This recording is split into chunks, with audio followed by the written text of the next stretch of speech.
மத்தியில் இருக்கிற நரேந்திர மோடி சர்க்கார் இருக்கிற பியூஷ் கோயலுக்கு இப்பதான் புதுசா பியூஷ் போட்டிருக்காங்க. அவர் சொல்லுகிறார் சந்திக்கவே முடியலன்னு. இதுக்கு முன்னாடி அருண்ஜேட்லி வந்தாரு, இதுக்கு முன்னாடி பிரதமர் வந்து மோடி வீட்டில் வந்து பார்த்துட்டு போனாரு. அதைத்தான் அதிமுக தரப்புல சொல்றாங்க. அதிமுக அமைச்சர்கள் திடீரென்று எல்லா இடத்திலும் முகத்தை காட்டுகிறார். 2 அமைச்சர்களை காணவில்லை, அமைச்சர்களை காணவில்லை என்று நாங்கள் சொன்னோம். நான் எல்லா கூட்டத்திலையும் சொன்னேன். இப்ப கொண்டாந்து காட்டி இருக்கிறாங்க. நான் சொல்றேன், கேள்விப்பட்டதுதான், செய்திதான், சொல்லப்படுகிறது. கேரளாவுக்குள் கொண்டு போன பணத்தை கேரள போலீஸ் உதவியோடு மடக்கி கொண்டு வந்து திரும்ப எங்கள் கஜானாவுக்கே வந்துவிட்டதாக ஒரு செய்தி உலவுகிறது. எதனால் நத்தம் விஸ்வநாதன் ஓ பன்னீர்செல்வமும் எதிலுமே அவர்கள் வெளியிலே வராமல் முடங்கி கிடந்தார்கள் என்ற கேள்வி எழுகிறது.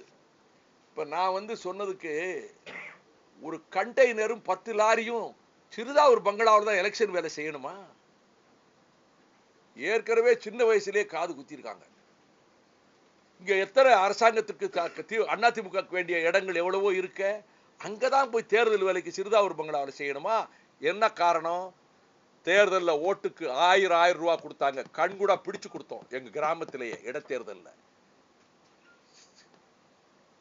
விருதுநகரில் போட்டி போட்டேன், ஓட்டுக்கு 500 ரூபாய் கொடுத்தாங்க. இது ஓட்டுக்கு பணம் கொடுத்தது எல்லாருக்கும் தெரியும். ஏகவே கோடிக்கணக்கான பணத்தை கொண்டு டம்ப் பண்ணி வச்சிருக்கிறாங்க.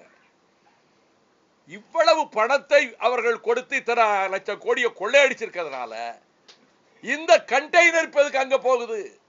ராத்திரி 12 மணிக்கு, விடிய காலம் 7 மணிக்கு 10 லாரி எதுக்கு போகுது? நான் என்ன கேட்கிறேன், சர்ச் பண்ண சொல்றேன். மிஸ்டர் ராஜேஷ் லக்காரி, ஹானஸ்ட் ஆபீசர், என் வண்டிய டிக்கே திறக்க சொல்லி செக் பண்ணாங்க முதல் நாள் நைட்ல. கூட்டத்தை முடிச்சுட்டு, கோயில்பட்டி கூட்டத்தை முடிச்சுட்டு நான் கிராமத்துக்கு போறேன். நான் ஒன்றும் சொல்லலை, நல்லா பாருங்க, பெட்டியை திறந்து பாருங்க, எல்லாம் திறந்து பாருங்க. சர்ச் பண்ணாங்கல்ல. நாங்க இப்ப சொல்றோம், முதலமைச்சருடைய தங்குற இடம் அவர் இடம் இல்லையா, அவருக்கு ஒண்ணுமே கிடையாதான். சிறிதா ஒரு பங்களா தங்குறது உலகத்துக்கே தெரியுமே.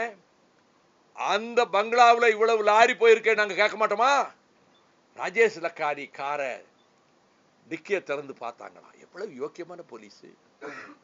நாங்க கேட்கிறோம், எங்க வண்டியெல்லாம் சர்ச் பண்ணல. அப்பாவி பாவப்பட்ட வியாபாரி விவசாயி அவங்க கொண்டு ஒரு 50,000 60,000 பிடுங்குறீங்கல்ல.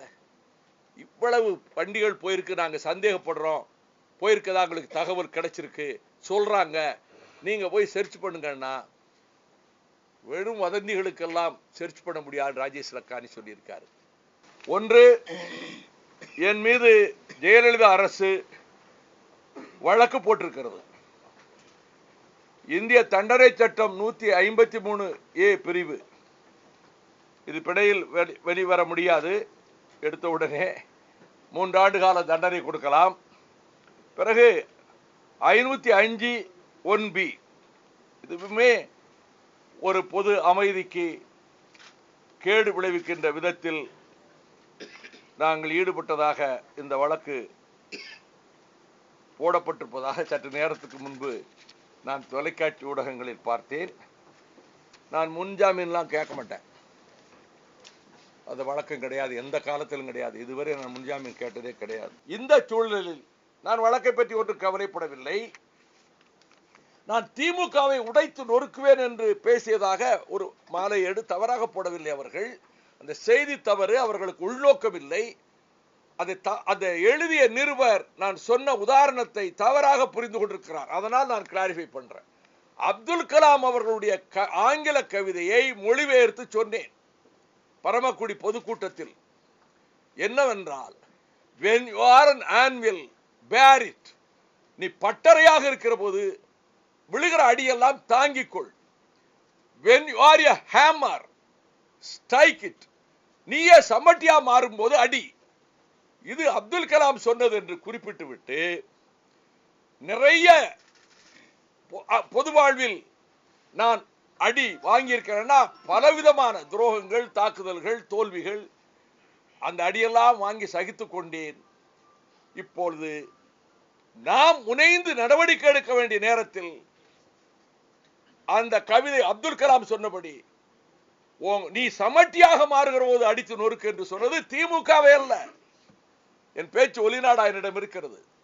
ஒரு காலம் திராவிட முன்னேற்ற கழகத்தில் 29 ஆண்டுகள் என் ஜீவனாக இருந்த அந்த இயக்கத்தை, அண்ணா உருவாக்கிய இயக்கத்தை என் கனவில் கூட உடைத்து நொறுக்குவேன் என்ற வார்த்தை என் வாயிலிருந்து வராது. தலைமை தவறு செய்கிறது, ஊழல் செய்கிறது, குடும்ப அரசியல் நடத்துகிறது, இயக்கத்தின் கொள்கையை பாழ்படுத்தியது. அதன் விளைவாக அண்ணாவின் கனவுகள், லட்சியங்கள் எல்லாம் நாசமாக்கப்பட்டன. லட்சோப லட்சம் தொண்டர்கள் இன்னும் கூட அதிலே உறுதியாக இருக்கிறார்கள். இந்த ஈழ தமிழ் இனத்துக்கு மன்னிக்க முடியாத துரோகம் இழைத்தது. மிகப்பெரிய ஊழலில் ஈடுபட்டு இயக்கத்துக்கு அவப்பெயர் வந்தது என்று இதுதான் என்னுடைய அணுகுமுறையும் விமர்சனமும். அதே அடிப்படையில் அவர்கள், நான் அந்த இல்ல கல்யாணத்துக்கு போற போது கூட திமுகவை பாதுகாப்பேன் என்று சொல்லவில்லை, திராவிட இயக்கத்தை அழிக்க விட மாட்டேன், நாங்கள் போராடுவோம் என்று சொன்னோம். ஆகவே திமுகவை உடைத்து நொறுக்கின்ற வார்த்தை பிரயோகம் என் வாயிலிருந்து வரவும் இல்லை, நான் அதை சிந்திக்கவும் மாட்டேன், அப்படி சொல்லவும் மாட்டேன். நாங்கள் ஊழல் சக்திகளை, அராஜக சக்திகளை, தமிழகத்தை பாழ்படுத்துகிற சக்திகளை நாங்கள் அகற்றுவோம் என்பதற்குத்தான், அந்த வார்த்தையை பயன்படுத்துவதற்கு, சமட்டியாக மாறுவோம் அப்படிப்பட்ட சக்திகளை நொறுக்குவதற்கு என்று நான் சொன்னேன்.